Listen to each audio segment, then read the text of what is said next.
बारी बार व्याख्याता इतिहास आपका स्वागत करता हूँ। आज के इस क्लास में हम लोग चंद्रगुप्त द्वितीय यानी चंद्रगुप्त विक्रमादित्य के बारे में बात करेंगे। इससे पहले मैं आपको बता दूं कि पिछली क्लास में हमने चंद्रगुप्त द्वितीय से पहले यानी कि समुद्रगुप्त तक के राजाओं का अध्ययन किया है। आज चंद्रगुप्त द्वितीय या चंद्रगुप्त विक्रमादित्य पढ़ने से पहले ये आपको स्पष्ट कर दूं कि चंद्रगुप्त द्वितीय जो है वो समुद्रगुप्त के तुरंत बाद शासक नहीं बने थे। समुद्रगुप्त के तुरंत बाद शासक बने थे रामगुप्त। पहले शासक बने थे रामगुप्त, लेकिन रामगुप्त कुछ ही समय तक शासक रहे थे। उसके बाद में रामगुप्त के बाद में शासक बने चंद्रगुप्त द्वितीय और इन्हें ही चंद्रगुप्त विक्रमादित्य कहा जाता है। मुख्य बात ध्यान रखना, गुप्त शासकों के इतिहास की बात करें तो समुद्रगुप्त के बाद में चंद्रगुप्त द्वितीय या चंद्रगुप्त विक्रमादित्य प्रतापी सम्राट माने जाते हैं। लेकिन ओवरऑल अगर बात करें सभी राजाओं में, तो सभी राजाओं में सबसे प्रसिद्ध शासक जो है वो चंद्रगुप्त द्वितीय या चंद्रगुप्त विक्रमादित्य है। तो ये चीज तो क्लियर हो गई कि पहले रामगुप्त शासक बने थे, रामगुप्त के बाद में चंद्रगुप्त विक्रमादित्य शासक बने। अब देखिए ये बहुत ही प्रतापी शासक थे, वीर शासक थे, लेकिन इन्होंने क्या किया, मित्रता पूर्वक संबंध बनाने पर ज्यादा जोर दिया और इसी क्रम में इन्होंने जो है वैवाहिक संबंधों पर बहुत जोर दिया था। वैवाहिक संबंधों में इन्होंने नागवंश की राजकुमारी थी कुबेर नागा, तो उनसे उनका स्वयं का विवाह हुआ था, यानी नागवंश के अंदर उन्होंने स्वयं विवाह किया था। कदम वंश के बारे में थोड़ा स्पष्ट नहीं है कि उन्होंने स्वयं विवाह किया था या उनके पुत्र का विवाह किया था, लेकिन इतना अवश्य है कि कदम वंश के साथ में भी उन्होंने वैवाहिक संबंध जोड़े थे। फिर अगर बात करें वाकाटक राजवंश, ये दक्षिण का वाकाटक राजवंश है, इसके अंदर ध्यान रखना प्रभावती गुप्त ये प्रसिद्ध गुप्त राजकुमारी है जो कि चंद्रगुप्त द्वितीय की पुत्री है। तो प्रभावती गुप्त का जो विवाह है वो वाकाटक राजवंश के राजा रुद्रसेन द्वितीय के साथ हुआ था। रुद्रसेन द्वितीय के साथ हुआ। हालांकि बाद में रुद्रसेन द्वितीय का जो इंतकाल हो जाता है, रुद्रसेन द्वितीय का निधन हो जाता है, उसके बाद में जो है उज्जैन को द्वितीय राजधानी बनाया जाता है चंद्रगुप्त विक्रमादित्य के द्वारा। फिर अगर बात करें चंद्रगुप्त विक्रमादित्य का साहित्य में बहुत योगदान है। साहित्य में योगदान की अगर बात करें तो क्योंकि साहित्य की इन्होंने बड़ी जबरदस्त सेवा की, इसका कारण ये है कि इनके समय में इनके दरबार में बहुत बड़े बड़े साहित्यकार रहते थे। फॉर एग्जाम्पल कालिदास, अमर सिंह, कालिदास की रचनाएं आपको पता है, रघुवंश, अभिज्ञान, शकुंतलम, मेघदूत इत्यादि बहुत प्रसिद्ध रचनाएं हैं। फिर अमर सिंह का अमरकोश बहुत प्रसिद्ध है। इसके अलावा अगर बात करें तो और भी कई तरह के बड़े बड़े साहित्यकार जो है वो चंद्रगुप्त द्वितीय के समय में थे। तो इस तरीके से हम कह सकते हैं कि इतने बड़े बड़े साहित्यकारों को संरक्षण देकर के चंद्रगुप्त द्वितीय ने साहित्य की सेवा की है। फिर अगर बात करें कि ये बहुत ही धर्म सहिष्णु शासक थे, तो धर्म सहिष्णु शासक होना अपने आप में भागवत उपाधि जो है वो सिद्ध करती है, क्योंकि चंद्रगुप्त द्वितीय जो है भागवत उपाधि धारण करते थे। भागवत उपाधि धारण करने का सीधा सा मतलब है कि वो धर्म सहिष्णु थे। इसके अलावा उनके धर्म सहिष्णु होने का प्रमाण ये भी मिलता है क्योंकि चंद्रगुप्त द्वितीय जो है वो वैष्णव धर्मावलंबी थे, परंतु वैष्णव धर्मावलंबी होने के बावजूद भी जनता पर उन्होंने कभी भी वैष्णव धर्म नहीं थोपा। उन्होंने हर धर्म का सम्मान किया और उनके राज्य में हर धर्म की प्रजा जो थी वो सुखी थी, संपन्न थी। इसके बारे में फाहियान बात करता है। फाहियान एक चीनी विद्वान है, चीनी यात्री है जो चंद्रगुप्त विक्रमादित्य के समय में भारत आया है। अब बहुत मुख्य बात पर और बहुत ही इंपॉर्टेंट चीज पर डिस्कस करने वाले हैं, वो है चंद्रगुप्त विक्रमादित्य की मुख्य विजय।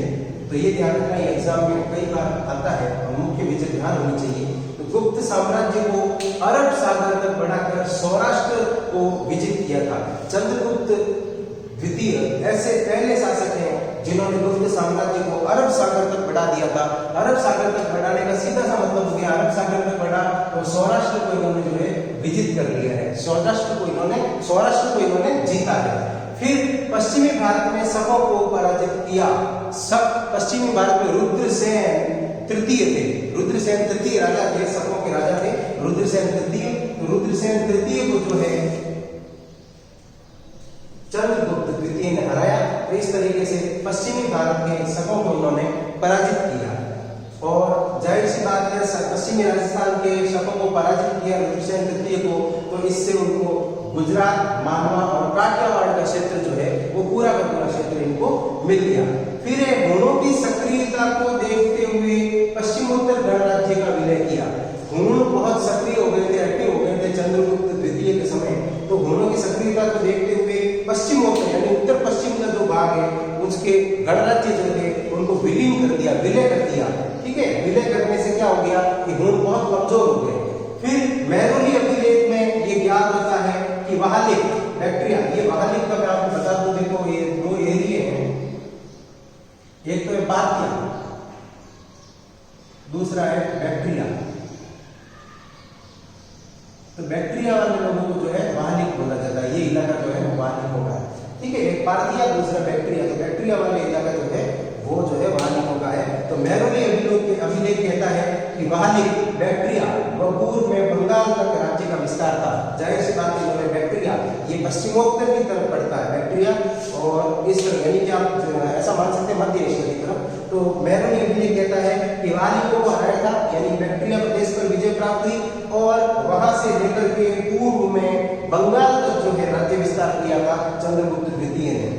फिर उज्जैन को द्वितीय राजधानी के रूप में, ये मैंने आपको पहले ही बताया, उज्जैन को द्वितीय राजधानी के रूप में कैसे प्रभावती गुप्त का विवाह हो रखा था वाकाटक राजवंश के अंदर। तो वाकाटक नरेश रुद्रसेन द्वितीय की मृत्यु के उपरांत चंद्रगुप्त विक्रमादित्य ने उज्जैन को अपनी द्वितीय राजधानी बनाकर संरक्षण दिया है। और इससे क्या हुआ, इससे समुद्री व्यापार बहुत बढ़ गया गुप्त काल के अंदर, और गुजरात की समृद्धि हुई, यानी कि गुजरात के संसाधनों में बहुत वृद्धि हुई। तो ओवरऑल अगर बात करें तो चंद्रगुप्त विक्रमादित्य अगर जो है वो पूरे गुप्त वंश में सबसे प्रतापी शासक माने जाते हैं। वीर होने के बावजूद भी उन्होंने मित्रता पर बड़ा जोर दिया, मित्रता पूर्वक संबंध बनाए, वैवाहिक संबंधों के द्वारा जो है उन्होंने मित्रता पूर्वक संबंधों को जोड़ा। फिर उनकी विजय बहुत प्रसिद्ध है, धर्मश्रेष्ठ शासक हैं, साहित्य की उन्होंने बहुत सेवा की है, बहुत चतुर और कूटनीतिज्ञ शासक हैं। इसके अलावा अगर बात करें तो ओवरऑल तरीके से देखा जाए तो चंद्रगुप्त द्वितीय या चंद्रगुप्त विक्रमादित्य के बारे में ये कहा जा सकता है कि वो बहुत ही निपुण, प्रतापी और वीर शासक कहे जा सकते हैं।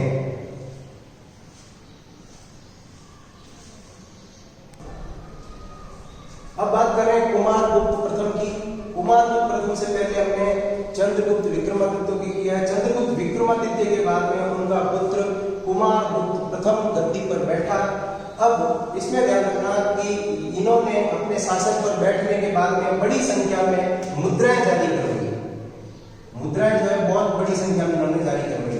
और बयाना मुद्रा पाठ, बयाना राजस्थान के भरतपुर में पड़ता है बयाना, यहाँ बयाना मुद्रा पाठ से करीब 623 मुद्राएं जो है मिली है, करीब 623 मुद्राएं बयाना मुद्रा पाठ से मिली है। बयाना भरतपुर राजस्थान के अंदर है। फिर सक्रादित्य, सक्रादित्य क्या है? हेनसांग एक चीनी यात्री है, हेनसांग चीनी यात्री है, वो अपनी पुस्तक सीयूकी, हेनसांग की पुस्तक का नाम है सीयूकी। हेनसांग ने अपनी पुस्तक सीयूकी के अंदर जानकारी दी है कि कुमारगुप्त प्रथम को ही सक्रादित्य कहते थे। तो कुमारगुप्त प्रथम का एक नाम सक्रादित्य जो है वो हेनसांग ने अपनी पुस्तक सीयूकी के अंदर बताया है। फिर जो है स्तंभगुप्त का भीतरी स्तंभ लेख जो है उसके अंदर एक जानकारी मिलती है कि कुमारगुप्त प्रथम के जीवन के अंतिम वर्षों के अंदर अगर बात करें तो पुष्यमित्र जातियों का विद्रोह हुआ था, पुष्यमित्र जातियों का विद्रोह हुआ था। और इस विद्रोह पर जो है कामयाबी हासिल हो गई थी राजा को। कुमारगुप्त प्रथम के अंतिम वर्षों के अंदर, यानी कि उसके आखिरी जीवन के आखिरी वर्षों के अंदर जो है पुष्यमित्र जातियों का विद्रोह हुआ था। इस बात की जानकारी मिलती है स्तंभगुप्त के भीतरी स्तंभ लेख से। और इसमें जो है राजा सफल हो गया था, इसका गमन कर दिया था पुष्यमित्र जातियों का इन्होंने। अब नालंदा विश्वविद्यालय की बात करें तो ऐसी मान्यता है कि कुमारगुप्त प्रथम जो है वो नालंदा विश्वविद्यालय का संरक्षक है। नालंदा विश्वविद्यालय बहुत प्रसिद्ध विश्वविद्यालय रहा हुआ है भारत का, जिसमें 10,000 की संख्या में विद्यार्थी और पढ़ाने वाले जो है लेक्चरर हुआ करते थे। तो ये नालंदा विश्वविद्यालय जो है कुमारगुप्त प्रथम के समय स्थापित है। इसके संस्थापक माने जाते हैं कुमारगुप्त प्रथम। इन्होंने काफी दान भी दिया नालंदा विश्वविद्यालय के लिए।